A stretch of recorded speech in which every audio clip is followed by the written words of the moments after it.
सभी छात्रों का एक बार फिर हार्दिक स्वागत। देखिए आज का जो हमारा टॉपिक है वो है आपको निर्देशांक तल से निर्देशांकों को फाइंड करना। यानी एक क्वेश्चन है जैसे कि आकृति से बिंदु P, Q, R और S के निर्देशांक ज्ञात कीजिए। ये आपको एक्स अक्ष और वाई अक्ष बना हुआ है। यहाँ पे आपको चार बिंदु पूछे गए। देखो एक तो बिंदु P है, एक Q है, एक R और एक S। इनके निर्देशांक कितने हैं वो आपको पूछा गया है। तो निर्देशांक निकालने के लिए सबसे पहले थोड़ा बेसिक आपको समझना होगा। देखिए हमेशा ध्यान रखना है, ये जो लाइन खींचते हैं आप इसको बोला जाता है एक्स अक्ष। ठीक है, एक्स और एक्स डैश। इसी प्रकार यहाँ पे आप खड़ी लाइन खींचेंगे, इसको बोला जाएगा वाई अक्ष। ये है वाई ओ वाई डैश। ठीक है, यहाँ लिख लेता हूँ मैं एक्स अक्ष और ये है वाई अक्ष।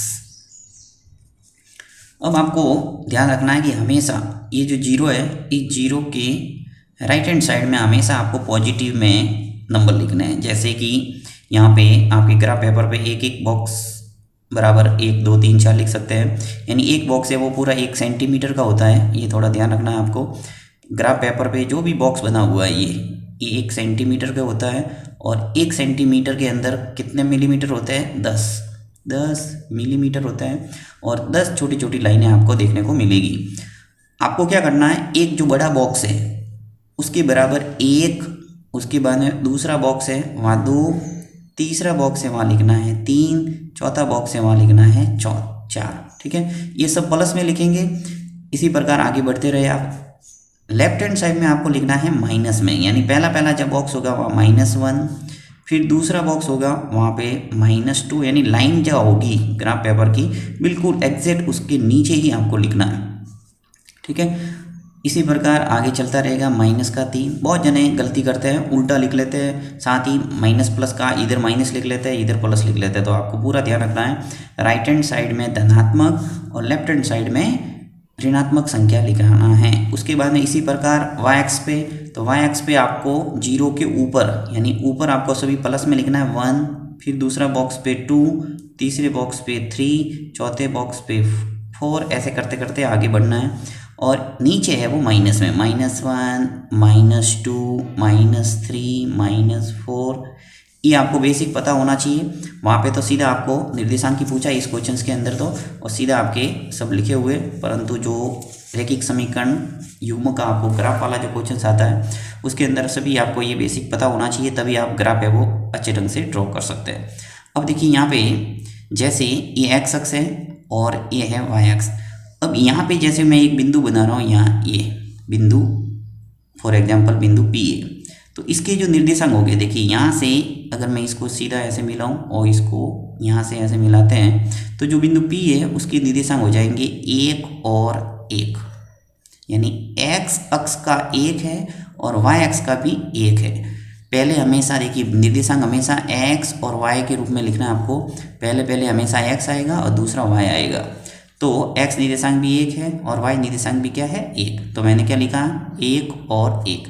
इसी प्रकार जैसे यहाँ से मैं आगे बढ़ता हूँ या सीधा इसको और नीचे लेके चलता हूँ, तो ये जो पॉइंट होगा, ये जैसे ये बिंदु Q है तो इसके निर्देशांक क्या हो जाएंगे? देखिए नीचे आपको क्या दिख रहा है? 4, और यहाँ साइड में क्या दिख रहा है? 3। तो x अक्ष का पहले लिखते हैं तो ये 4 आ गया, और y अक्ष का आपको कितना दिख रहा है? 3, तो आ जाएगा 3। यानी इसके निर्देशांक कितने हो गए? 4 और 3।